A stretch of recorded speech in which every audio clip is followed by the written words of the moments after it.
一阴一阳之谓道，仔细东来。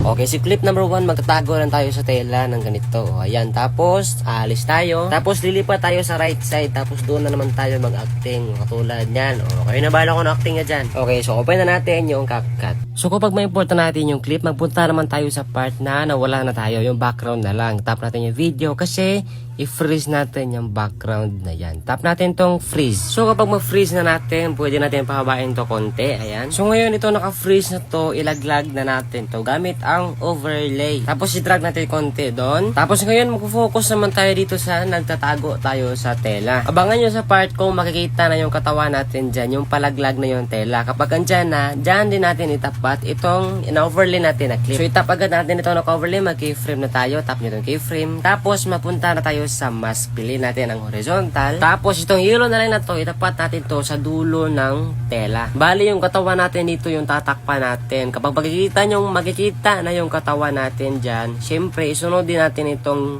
yellow na line para matakpan na yung katawan natin. Automatic na yan mag-keyframe sa baba. O, so ganoon lang, check. So ngayon, review natin kung magana nga ba yung magic, o, diba? Ngayon, puputulin muna natin tong sobra kasi hindi na natin to magagamit. Split, tapos i-delete muna natin. Tapos makikita nyo tong plus, itong add, i-click natin tong add. Kasi i-add na natin yung karugtong niya. Ito yon. Tap nyo lang tong add na nasa baba. So bale, ganito na yung mangyayari kapag dinugtong natin. O, diba? So ngayon, i-review natin, i-replay natin, at ito na nga yung resulta. O, diba? Nawala tayo. Tapos, nandito na naman. O, diba? Magic. So, ganun lang siya, guys. So, ngayon, puputulin na natin yung sobra. Split, delete. Tapos, export. Ganun lang kasimple. Napaka-basic. Share nyo na lang din para makatulong din tayo sa mga baguhan.